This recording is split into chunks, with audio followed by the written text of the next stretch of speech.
The Valhari people had lived in peace for 12,000 years. Their cities were made of crystal and light spreading across 3 different star systems. They were artists and thinkers who had given up war long ago. The Valhari Council believed that fighting was something primitive species did, not civilized ones like them.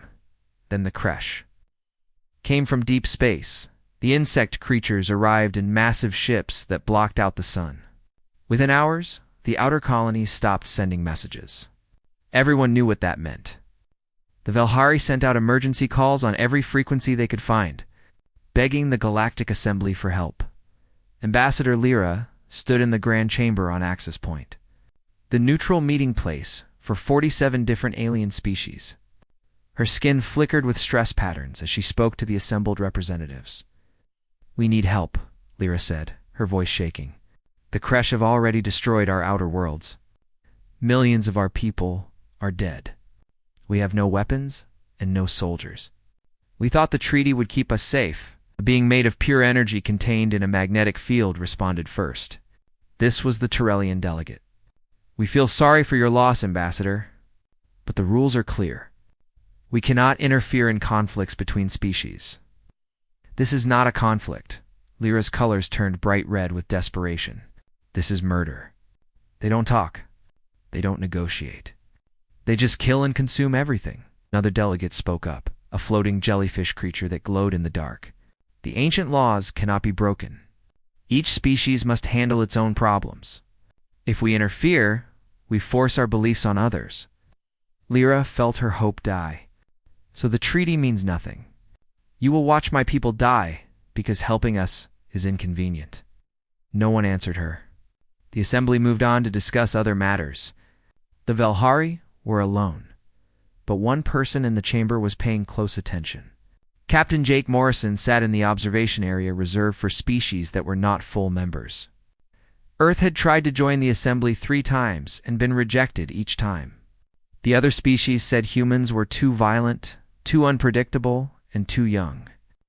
Humans could watch the meetings, but never speak. Jake's hands formed fists as he watched the assembly abandon the Valhari. He typed notes into his tablet, recording everything.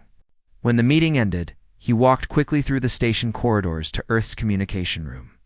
"Connect me to General Hayes at Central Command," he told the officer on duty. "Priority Alpha. Tell her it's urgent." An hour later, Jake stood before a hologram of General Linda Hayes. Behind her, he could see the war room on the moon, with displays showing Earth's small fleet of 32 warships.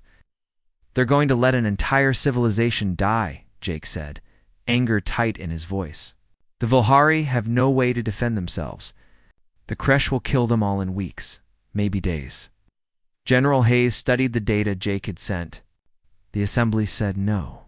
They quoted some rule about not interfering. "They're just going to watch while people die." "And you think we should help?" Hayes raised an eyebrow. "Captain, we're not even full members. We have no authority and no right to get involved in alien wars." "General, that's exactly what the assembly said. And that's exactly why they're going to watch genocide happen." Hayes was quiet for a long moment, reading the reports about the Kresh advance. Finally, she spoke. "I need to take this to the Security Council. But Jake, you need to understand what you're asking. If we do this, we're not just breaking their rules. We're showing the galaxy exactly what kind of species we are." "Maybe that's a good thing," Jake said. "Maybe it's time they learned that humans don't leave people to die. Or maybe we're about to prove every fear they have about us." Hayes sighed. "Stand by, Captain. I'll contact you in 12 hours. The call ended. Jake stood alone in the room, staring at star maps showing the Valhari systems. Somewhere out there, millions were dying while the galaxy's civilized species did nothing. He pulled up video footage from the Assembly's intelligence network showing the Kresh attack. The images made his blood cold. The insect warriors moved with terrible efficiency, their ships landing on Valhari worlds and releasing swarms that tore through cities. The Valhari, who had never fought a war, simply couldn't resist. In one video, Jake watched a Valhari family hide in their home as Kresh warriors cut through the walls. The video ended suddenly. Jake had fought in Earth's border wars, the brutal conflicts that finally united humanity. He knew what war looked like and what it cost. But he also knew what it meant to stand by and do nothing. His communication device beeped. It was a message from an unknown source. The text was simple. Some of us heard your conversation with your general. Some of us remember when we needed help and no one came. If your people come, you will not be alone. Signed, a friend. Jake tried to trace the signal, but couldn't break the encryption. Someone in the assembly, someone with access to human communications, was watching, and they approved. 20 hours later, the United Nations Security Council made their decision in a secret session. The vote was not unanimous.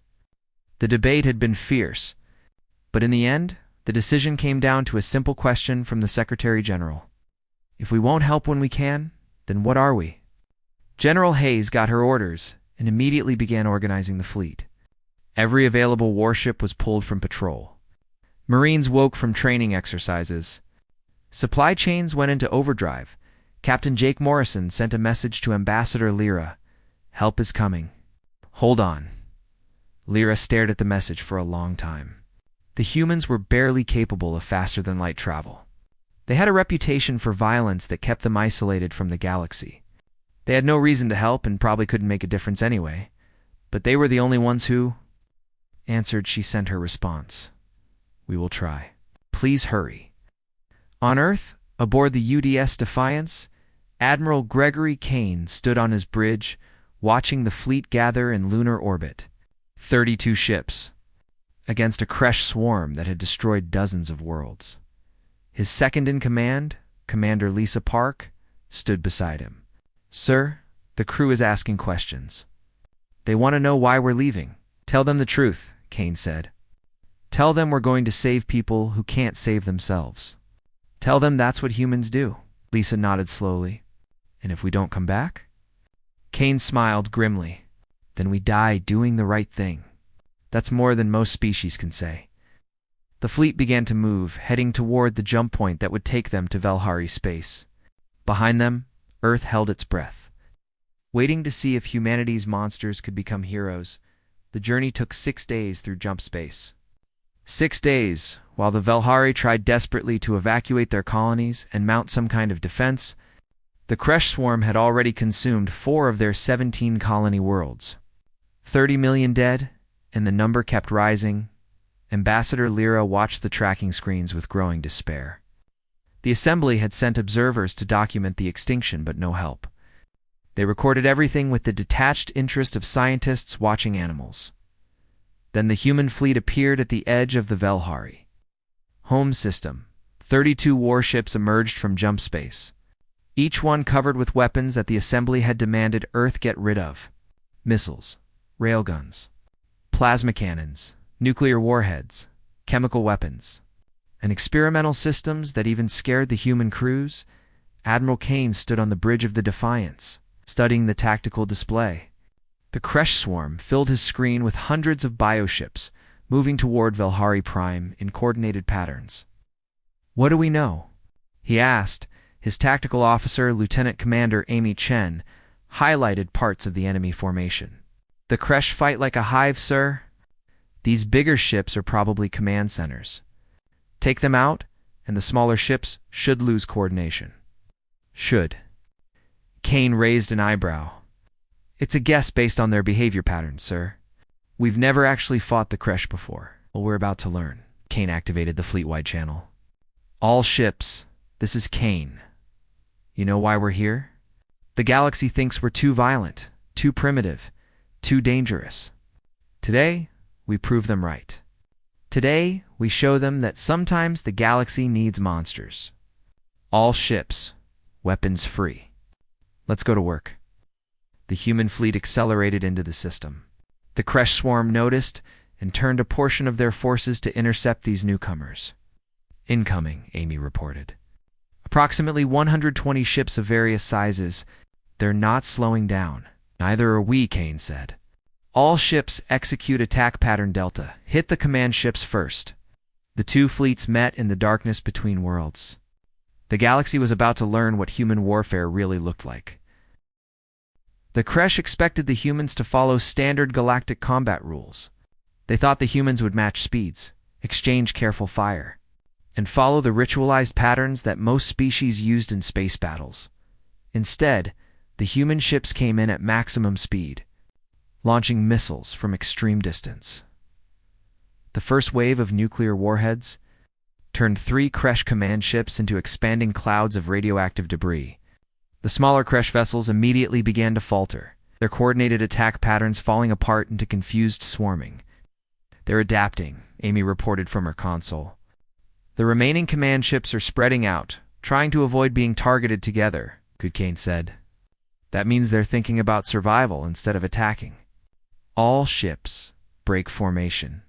Hunter-killer tactics. Make them pay for every inch. The human fleet split apart, each ship becoming an independent predator. The Kresh had never seen this kind of warfare. The civilized species of the galaxy fought with restraint, following unspoken rules about acceptable tactics.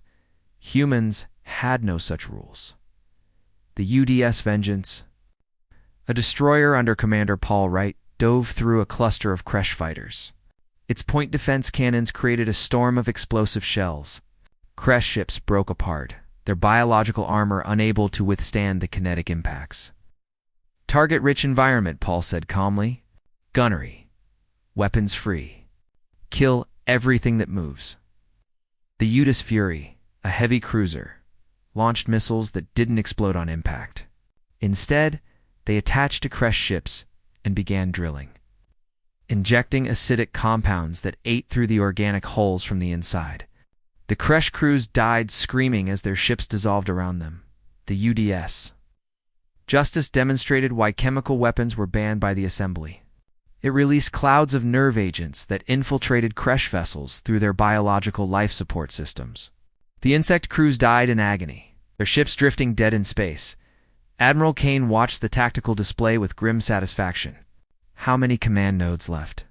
"7, sir. But the swarm is already breaking apart. They're pulling back from Velhari Prime. Don't let them regroup. Press the attack. I want every Kresh ship in this system destroyed or running." On the surface of Velhari Prime, Ambassador Lyra watched the battle through orbital sensors. She could barely understand what she was seeing. The humans fought with a ferocity that seemed impossible. They used weapons that the Assembly had outlawed thousands of years ago. They showed no hesitation, no mercy, no restraint. They were terrifying, and they were winning. A Kresh command ship tried to escape, activating its jump drive to flee the system. The UDS Defiance intercepted it. Kane ordered a full railgun barrage. The kinetic slugs, moving at incredible speeds, punched through the Kresh ship's armor and detonated its power core. The explosion lit up the system like a brief, violent star.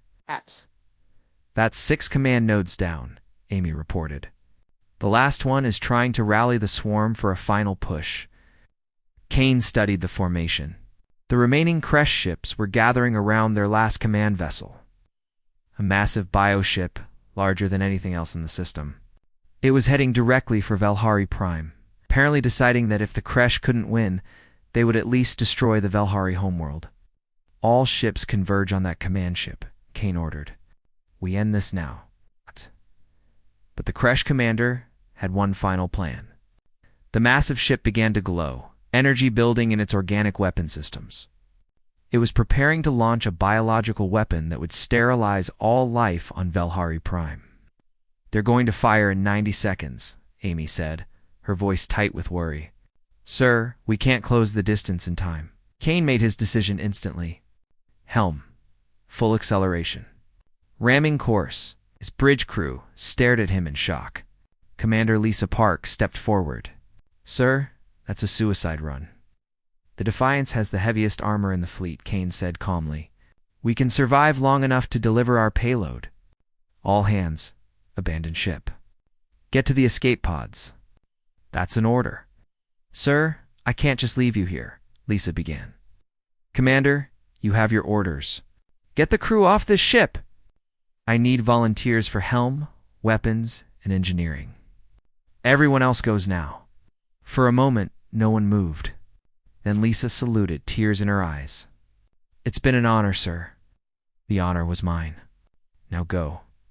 The crew began evacuating, escape pods launching toward other fleet vessels. But several crew members didn't leave. Lieutenant Sam Torres stayed at the helm. Amy Chen remained at weapons. Chief Engineer Carlos Martinez stayed in engineering. Throughout the ship, a dozen others refused to leave their posts. Should have evacuated, Kane said quietly over the intercom. Sam Torres smiled at his console. With respect, sir, somebody needs to make sure this ship hits that target. And there's no way I'm letting you have all the glory. Kane nodded, understanding in his eyes. Then let's make this count. All remaining crew, this is the Admiral. We are the tip of the spear. We are Earth's message to the galaxy. And that message is simple. We do not abandon those in need. Helm, full acceleration. Defiance surged forward, its engines pushed beyond safe limits. The Kresh command ship fired, biological weapons tearing through the destroyer's hull. Atmosphere vented into space. Systems failed. People died at their posts, but the Defiance kept coming. Weapons, load every nuclear warhead we have, Kane ordered. Set them for contact detonation. All warheads loaded and armed, Amy reported, blood running from a cut on her forehead. We're locked on target. Engineering, give me everything you've got, Kane said.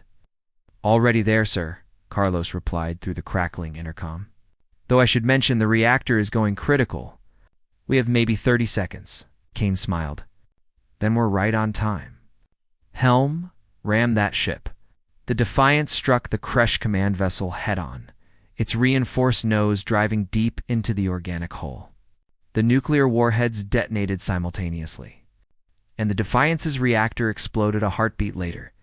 The combined blast tore Kresh command ship apart from the inside, the massive vessel breaking into pieces that tumbled through space. The biological weapon fired as the ship died, but its aim was off. The deadly payload dissipated harmlessly into empty space. The remaining Kresh ships fled the system in panic, their coordination completely broken. The human fleet pursued, hunting down stragglers, making sure the threat was eliminated on Valhari Prime. Ambassador Lyra stared at the debris field that had been the Defiance and the Kresh command ship. The humans had saved her people. They had given everything to do it. She transmitted to the human fleet. We owe you a debt we can never repay. Your admiral and crew will be remembered forever in our histories. The response came from Commander Lisa Park, now the ranking officer of the human fleet. They did what any human would do. They protected those who couldn't protect themselves. Honor them by surviving. Make sure their sacrifice meant something. The battle was over. The Valhari were saved. And the galaxy had learned that when you cry for help, Earth doesn't send diplomats or philosophers. Earth sends monsters. But the cost was becoming clear as the human fleet regrouped in orbit. Of the 32 ships that had arrived, 29 remained. The Defiance was gone, along with the destroyer UDS Courage and the frigate UDS Sentinel. Human casualties numbered 2,847 dead. With 1,206 wounded, Commander Lisa Park stood on the bridge of the UDS Vengeance, now serving as the fleet's flagship. Around her, the survivors worked with quiet efficiency, but she could see the weight on their faces. They had won, but victory felt hollow. Commander, we're receiving a transmission from the assembly, the communications officer reported. They're requesting our immediate presence at Access Point for an emergency session. Lisa felt anger surge through her. Tell them we're busy rescuing Valhari survivors and retrieving our dead. They can wait. Ma'am, they're insisting it's urgent, and I don't care what they're insisting. Lisa's voice was ice cold.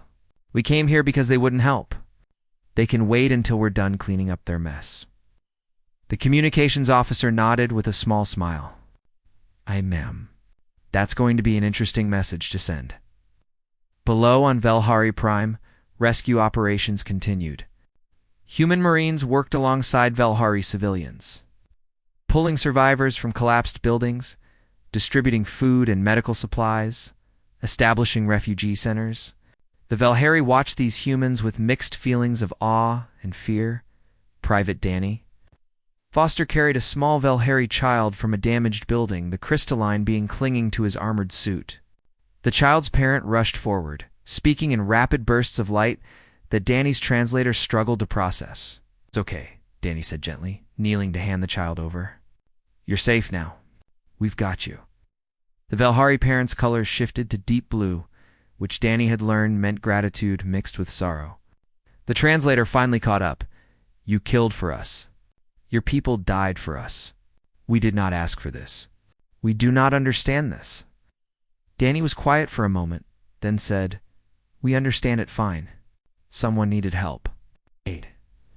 We helped. That's all there is to it. But the cost of what you did was worth it," Danny said firmly. "Every single one of us knew what we were signing up for. We'd do it again tomorrow." The Velhari parent stared at this human, this creature from a species the galaxy feared, who had just fought with such brutality yet now spoke with such gentleness. When Commander Lisa Park entered the assembly chamber, she was not invited to the observer section where humans normally sat. Instead, guards escorted her to the center of the sphere where criminals usually stood trial. The 47-member species surrounded her, their various alien forms all focused on this single human. The Tyrellian delegate, the being of pure energy, spoke first. "Commander Park, humanity has committed a grave violation of galactic law. You interfered in a conflict between species. You deployed weapons banned by assembly treaty. You have killed millions of sentient beings." Lisa looked around the chamber, her jaw tight. "We saved millions of sentient beings that you abandoned. That was not your decision to make." The jellyfish-like Zephine representative pulsed. "The natural order must be allowed to proceed. The Kresh are a force of nature. To interfere is to disrupt the cosmic balance." "The cosmic balance," Lisa repeated slowly. "Is that what you call watching people die?" "Because down on Velhari Prime they call it cowardice." The chamber erupted in angry responses. Various species transmitted their outrage at this insult, their shock at human audacity. The Tyrellian delegate restored order. "Commander, humanity must face consequences for these actions. The Assembly proposes the following. Earth will be quarantined. No human vessel will be permitted to leave your system for the next century. Your species will have time to reflect on your violent nature and know." The single word cut through the chamber like a knife. "Excuse me?" The Tyrellian delegate pulsed with confusion. Lisa stepped forward, her voice carrying to every corner of the sphere. "I said no. You don't get to punish us for doing the right thing. You don't get to lock us away because we make you uncomfortable. And you sure as hell don't get to pretend you have the moral authority to judge us. You are not a member species," the Zephine representative said. "You have no voice here." "Then why am I standing in your chamber?" Lisa demanded. "You want to put us on trial? Fine, let's have a real trial. Let's talk about what happened at Velhari Prime." She pulled out a data chip and uploaded footage to the chamber's central display. Images filled the space. Velhari families huddling in terror as the Kresh advanced, cities burning, children crying for help. Assembly observers documenting everything with cold detachment. "This is what you call natural order," Lisa said. "This is what you refuse to prevent." My admiral watched these images and made a choice. We could follow your rules and let millions die, or we could break your rules and save them. The choice was not yours to make, the Tyrellian delegate insisted. Then whose choice was it? Lisa shot back. The Velhari asked for help. You said no. We said yes. That's the only choice that matters. A new voice entered the conversation. It came from a shadowed section of the chamber Lisa hadn't noticed before. The voice was mechanical, synthesized, belonging to a species Lisa didn't recognize. The human makes a valid point. Perhaps the Assembly's philosophy requires examination. The Tyrellian delegate turned toward the shadows. The Keepers do not have standing to speak in this matter. They've standing to observe, the mechanical voice replied. And we observe that the humans accomplished what the Assembly could not. We observe that their violence, while brutal, was directed with precision toward a clear goal. We observe that they are willing to die for strangers, a trait vanishingly rare in the galaxy. They are dangerous, the Zephine representative argued. Indeed, the Keeper agreed. They are very dangerous. The question is, dangerous to whom? Lisa watched this exchange, confused about who the Keepers were. But she seized the opportunity. We don't want to be your enemy. We never did. All we wanted was to be part of something larger than ourselves. But if the price of joining your assembly is standing by while people die, then we don't want membership. You would reject the assembly. The Turellian delegate asked, surprise in its energy fluctuations. We would reject your version of it, Lisa said. Look, I understand. You've built a civilization on philosophy, on reason, on the idea that violence is primitive, and maybe it is. But sometimes primitive solutions are the only ones that work. The Kresh weren't going to be reasoned with. They weren't going to be debated into stopping. They needed to be stopped with force. She gestured to the images still floating in the chamber. We lost almost 3,000 people at Velhari Prime. Do you know what we got for that sacrifice? The gratitude of people we'd never met. The knowledge that families who were going to die are now alive. That's it. We didn't ask for territory. We didn't demand payment. We didn't even ask you to like us. We just helped. The chamber fell silent. Then Ambassador Lyra entered through a side portal, her presence unexpected. She moved to stand beside Lisa. I am Ambassador Lyra of the Velhari, she transmitted clearly. I was not invited to speak, but I claim the right of the saved to address this assembly. You abandoned my people to extinction. The humans saved us. Whatever judgment you pass on them, know that the Velhari will stand with humanity. If you quarantine Earth, you quarantine us as well. You cannot be serious, the Zephyr representative said, its bioluminescent body flickering with agitation. I am completely serious, Lyra replied. My people were pacifists. We believed, as you do, that violence was beneath civilized beings. Then we met the Kresh, and we learned how wrong we were. The humans taught us a hard lesson. Sometimes you need monsters on your side. Other voices began joining the conversation. Smaller species, ones Lisa recognized as having limited influence in the assembly, started speaking up one by one. The Dalari also support the humans. They saved 3 of our colony ships from pirates last year, asking nothing in return. The Mineth people remember when humans shared food during our famine. They call us friends. The Korath tribes stand with Earth. They helped us when no one else would. The Turellian delegate tried to restore order, but something had shifted in the chamber. The smaller species, the ones typically ignored by the major powers, were finding their voice, and they were all speaking in support of humanity. Finally, the mechanical voice from the shadows spoke again. The keepers moved to table the quarantine proposal. We propose instead that humanity be granted provisional membership status with full voting rights for a trial period of 10 years. Let us see if their violence can be tempered with wisdom, and if our wisdom can be strengthened with their courage. The vote was called. To Lisa's surprise, it passed by a narrow margin. Earth would not be quarantined. Instead, humanity was finally, officially, part of the galactic community. But as Lisa left the chamber, she felt no sense of victory. They had bought their membership with blood, and she knew the galaxy would never fully trust humanity. They would always be the monsters. The violent species who solved problems with weapons instead of words. Back on Earth, the news spread quickly. Celebrations erupted in cities across the planet. Humanity had finally been accepted into the galactic community, but in military command centers, the mood was more somber. General Linda Hayes stood at the memorial wall in the Lunar Command Center, looking at the names being added. 2,847 names. Admiral Gregory Kane's name was at the top of the new section. Captain Jake Morrison stood beside her. The planet is celebrating, but you don't look happy, General. I'm thinking about the price, Hayes said quietly. We saved the Velhari, and that was the right thing to do. But Jake, we've set a precedent. Every species in the galaxy now knows that humans will fight when others won't. How long before they start expecting it? How long before we become the galaxy's soldiers? Maybe that's our role, Jake suggested. Every society needs protectors. Protectors, yes. But Jake, there's a difference between protecting and being used. The Assembly rejected us for years because we were too violent. Now they accept us because we're useful. That doesn't sit right with me. Before Jake could respond, an alert came through. Hayes pulled it up on her display, and her expression darkened. Is it? Jake asked. 3 more requests for assistance.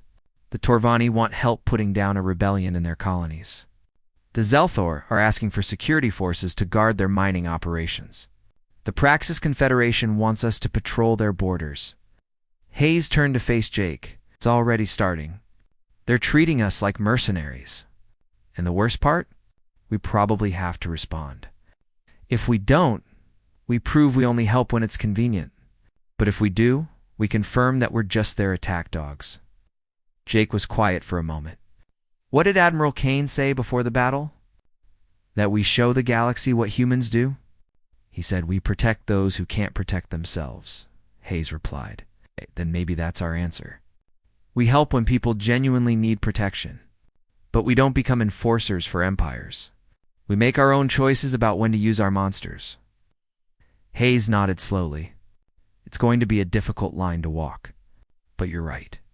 We earned our place in the galaxy by doing what we thought was right, not by following their orders.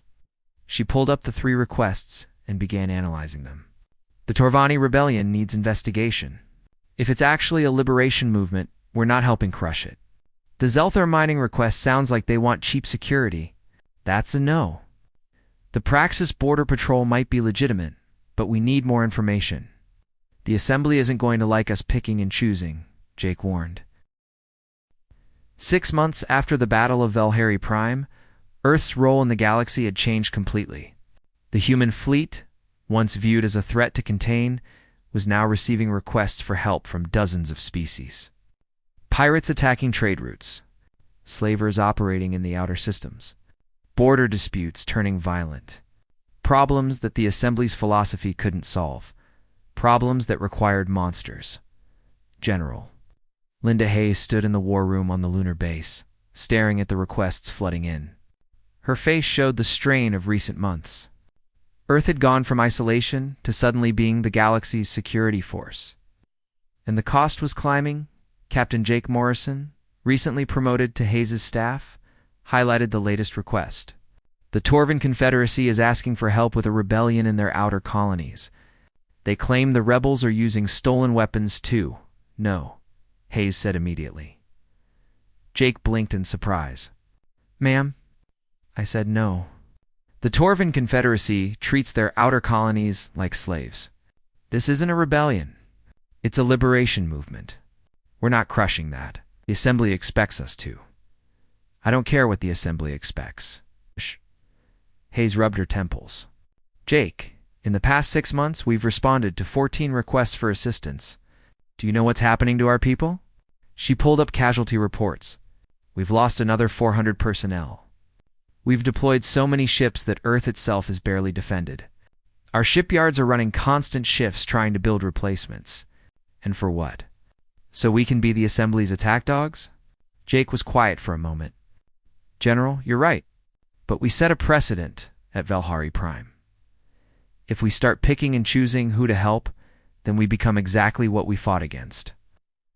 I know, but Jake, we're not invincible. We're not infinite. We're one planet with limited resources, and we're burning through people like ammunition. She pulled up another file. Do you know what's happening on Earth? Military recruitment is at an all-time high. Young people are signing up in huge numbers, inspired by what happened at Velhari. But their families are terrified. We're sending kids into combat across the galaxy, and not all of them come home. That's the price of doing the right thing, Jake said quietly. Is it? Hayes challenged. Or are we just feeding the galaxy's addiction to our violence? They call us when they need something destroyed, but they still won't let us speak freely in the Assembly Council. We have provisional status, Jake. We're still on probation while doing their dirty work. Before Jake could respond, an urgent alert flashed across the displays. Hayes pulled it up, and her face went pale. What is it? Jake asked. Distress call from one of our survey ships, the Discovery. They were exploring an uncharted system in the outer reach. They were under attack by an unknown force and requesting immediate help. Oh, Jake checked the location. That's 3 weeks away, even at maximum jump speed. I know. Hayes activated the fleet status board. and we only have 6 ships currently near Earth. Everything else is deployed across the galaxy, helping other species with their problems. We have to send someone, Jake said. I know that too. Hayes made her decision. Recall the nearest battle group. Send emergency codes, and contact the assembly. If this is a new threat, they need to know. But when she contacted the assembly, their response was predictable. The Tyrellian delegate expressed sympathy but explained that the outer reach was outside assembly space.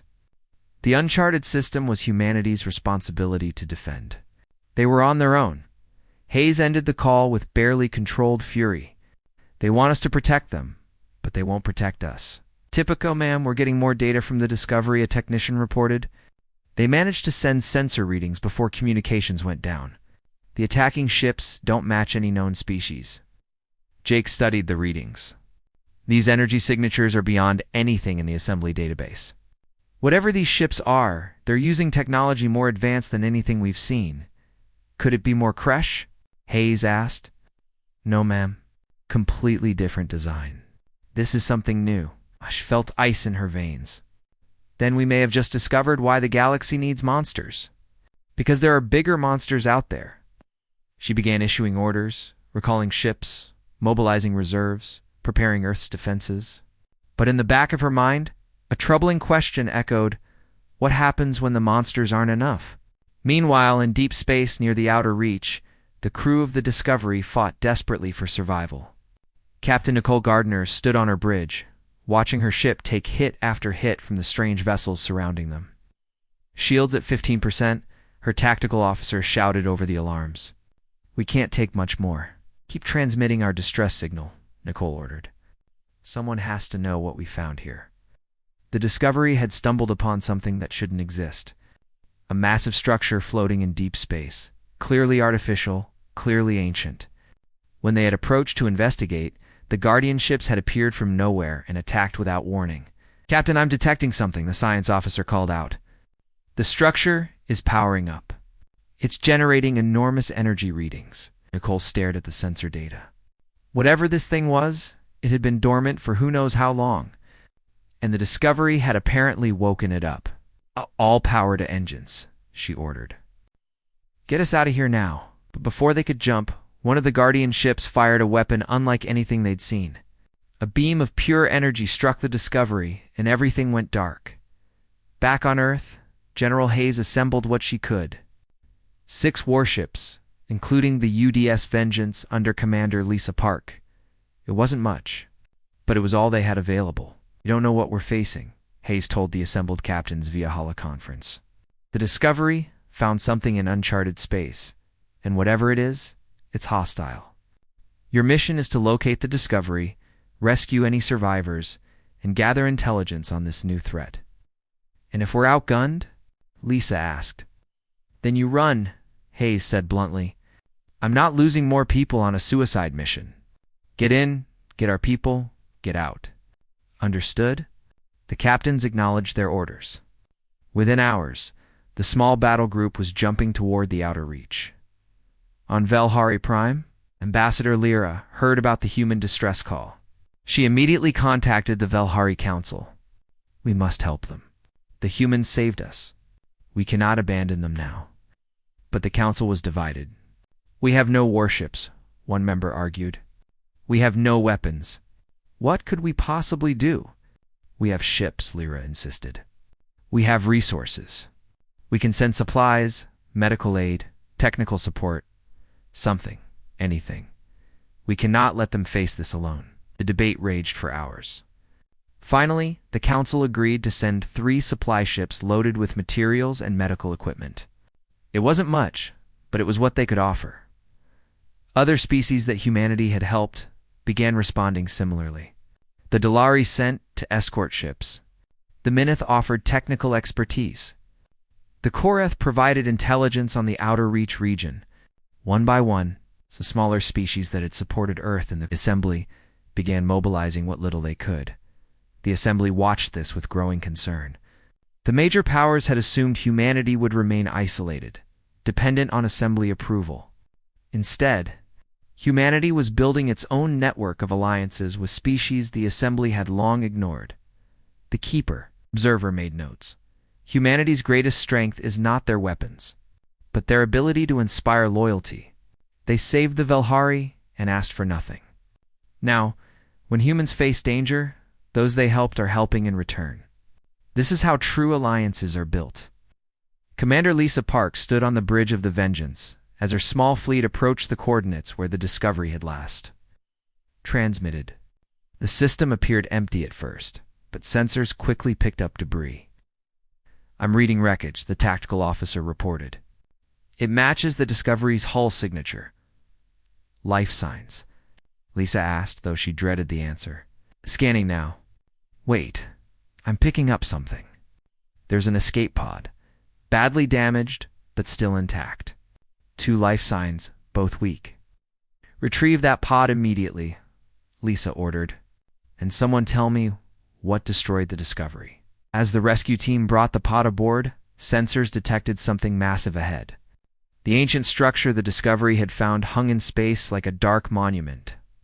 It was enormous, easily the size of a small moon, and covered in symbols no one could read. "What is that thing?" Lisa whispered. The rescued survivors from the Discovery were brought to the medical bay. Captain Nicole Gardner was unconscious, but her first officer, Lieutenant Ben Murphy, was able to talk despite his injuries. "It's a weapon," Ben said weakly. "An ancient weapon system. When we approached, Guardian ships appeared and attacked. The structure itself fired some kind of energy beam that disabled us completely. Captain Gardner ordered everyone to the pods, but most didn't make it." "Do you know who built it?" Lisa asked. "No idea. But those symbols on the hull, our computer tried to translate them before we lost power. It only managed one word." Ben paused, pain and fear in his eyes. "Destroyer." Lisa felt cold realization wash over her. This wasn't just some old abandoned station. This was something built for war, something ancient and powerful, and humanity had just woken it up. "Get this information back to Earth immediately," she ordered. "Priority Alpha transmission. And get these people stabilized. We need to know everything they learned." The ancient structure's awakening sent shockwaves through the galaxy. Within days, similar structures began activating across dozens of systems. The Assembly, which had spent millennia avoiding conflict, suddenly faced a threat their philosophy couldn't handle. Commander Lisa Park watched from the bridge of the Vengeance as more and more ships arrived at the coordinates. Not just the small species that owed humanity favors, but larger fleets from the Assembly itself. They had ignored Earth's warning at first, but when 3 of their own colony worlds went silent after ancient structures appeared nearby, they finally listened. The Tauralian delegate appeared on the communication screen, its energy form flickering with what Lisa had learned to recognize as anxiety. "Commander Park, the Assembly requests Earth's assistance in coordinating a defensive response to this threat." Lisa almost laughed. "Now you want our help? After telling us we were on our own?" "We acknowledge our error," the Tauralian admitted, something Lisa had never expected to hear. "These structures are beyond our understanding. Your species has experience with warfare that we lack. We need your expertise." "What you need are monsters," Lisa said bluntly. "That's what you really mean, isn't it? You need us to fight because you won't." The Tauralian was silent for a moment. "Yes, that is precisely what we need." At least they were being honest now. Lisa considered her options. She could refuse. Let the Assembly face the consequences of their pacifism. But that would mean innocent people dying, and that wasn't who humans were. "I'll contact Earth Command," she said finally.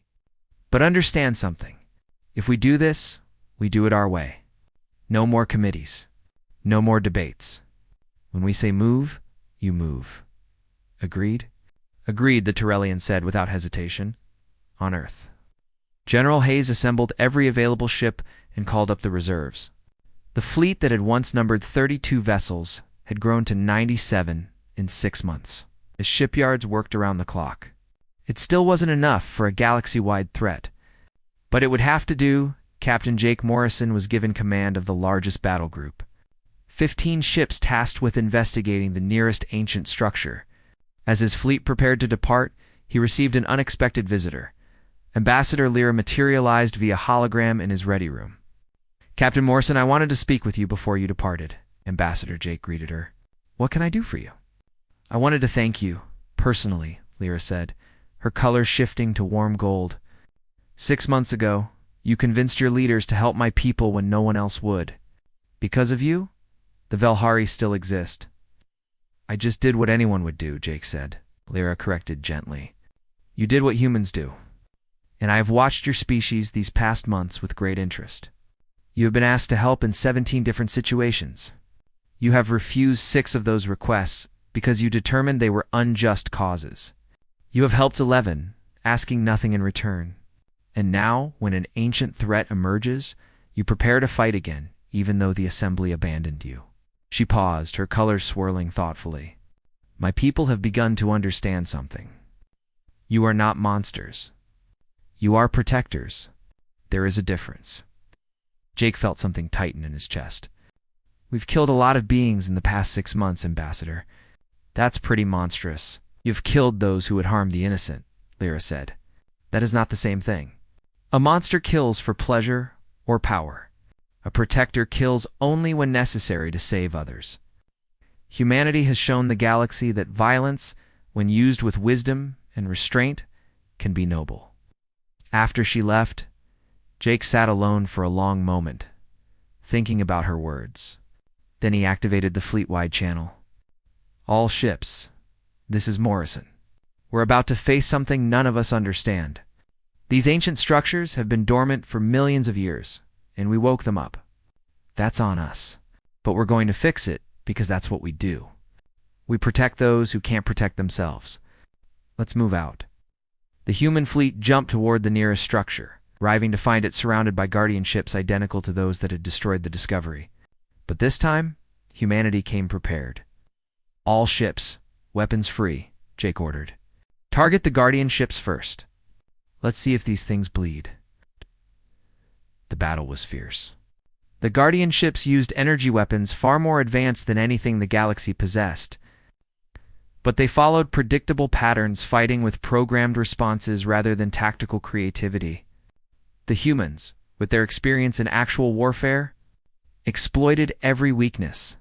The UDS Challenger, under Captain Ruth Martinez, drew fire from 3 guardian ships while the rest of the fleet maneuvered into position. Ruth's ship took heavy damage, shields failing, hull breaching. But she kept her vessel in the fight long enough for the others to destroy the Guardians. "Challenger is venting atmosphere," Ruth reported calmly. "We're abandoning ship. Give them hell for us, Captain Morrison." Jake watched the Challenger's crew evacuate as their ship drifted dead in space. Another sacrifice. Another cost. But the Guardian ships were destroyed, leaving the ancient structure exposed. "Science team, what are we looking at?" Jake asked. Lieutenant Sophie Chen, the fleet's lead scientist, studied the readings. "It's a weapon platform, sir. Automated defense system. Based on the technology, I'd estimate it's at least 5 million years old. It's designed to eliminate any spacefaring civilization that reaches a certain level of development." "Why?" Jake asked. "Unknown? But I'm detecting similar activation signals from structures across the galaxy. If they all come fully online, they'll systematically destroy every inhabited world in known space." Jake felt the weight of that information settle on him. "Can we shut it down?" "Maybe, but we'd need to access its core systems, and that means boarding it." "Sir, we have no idea what's inside that thing." "Then we find out," Jake said. He activated the Marine channel.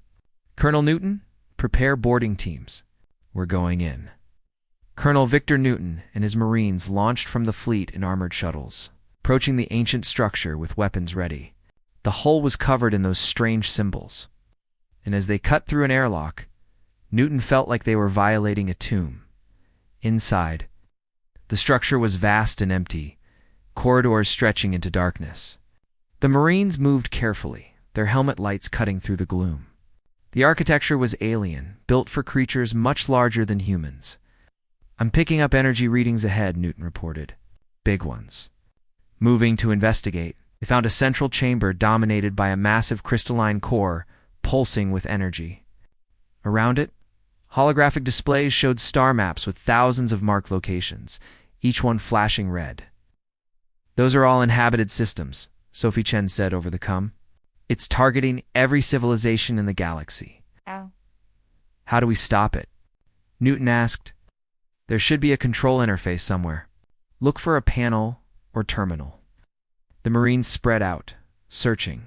Private Kevin Harper found something, a section of wall covered in the same symbols they'd seen outside.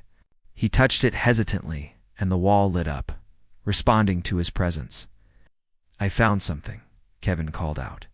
"But I can't read any of this." Sophie worked frantically from the ship, comparing the symbols to every known language database.